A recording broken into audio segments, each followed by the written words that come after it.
နံပါတ်1ကပိတ်တာလို့အိတ်တဲ့လူတဲ့နောက်တစ်ခါနံပါတ်2ကငရဲသားလို့အိတ်တဲ့လူတဲ့နောက်တစ်ခါနံပါတ်3ကတရိษံလို့အိတ်တဲ့လူတဲ့နောက်တစ်ခါနံပါတ်4ကယောဂီလို့အိတ်တဲ့လူဆိုပြီးတော့အိတ်နီ၄မျိုးရှိတယ်တဲ့အဲ့ဒါလေးကိုအနည်းငယ်ရှင်းပြီးတော့ဟောပေးပါမယ်နံပါတ်1ကပိတ်တာလို့အိတ်တဲ့လူတဲ့ပိတ်တာလို့အိတ်တဲ့လူဆိုတာလိုချင်တာရချင်တာတွေကိုတွေးရလာမိအရာမရသေးတာကိုတွေးပြီးတော့အိတ်တဲ့သူဟာလောဘနဲ့အိတ်တာမို့လို့ပိတ်တာလို့အိတ်တဲ့လူလို့ခေါ်တယ်တဲ့နောက်တစ်ခါနံပါတ်2ကငရဲသားလို့အိတ်တဲ့လူတဲ့ငရဲသားလို့အိတ်တဲ့လူဆိုတာစိတ်ဆိုးစရာ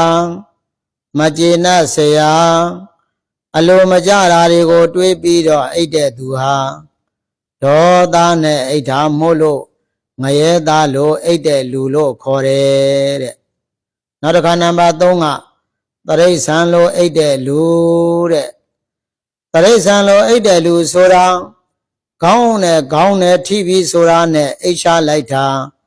စိတ်แท้ကဘာကုံတော်မှတတိမယဘာဝနာလည်းမပွားမေတ္တာလည်းမပွား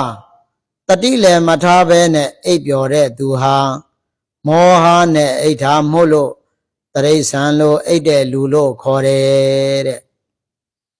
နောက်တစ်ခါနံပါတ်4ကယောဂီလို့အိတ်တဲ့လူတဲ့ယောဂီလို့အိတ်တဲ့လူဆိုတာအိမ်မီဆိုကြတဲ့ကတတိလေးနဲ့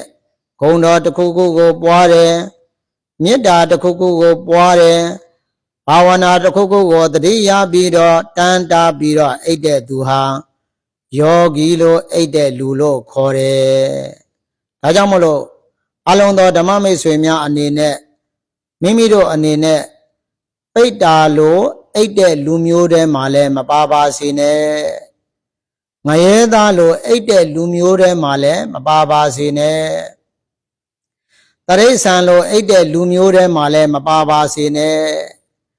ယောဂီလို့အိတ်တဲ့လူမျိုးတဲမှာပါအောင်အိတ်ခါနေတဲ့အခါမှာတတိတံပဇင်ဉာဏ်ရှင်ပြီးတော့ငါတို့ရဲ့ရရှိထားတဲ့ခန္ဓာ၅ပါးယုံနံတရားတွေဟာဖြစ်ပြီးရင်ပြည့်ရမယ့်သဘောပါလားလို့ခန္ဓာမှာဉာဏ်ရောက်ပြီးတော့တတိတရားကိုလက်ကင်ထားပြီးတော့အိတ်နိုင်ကြပါစေ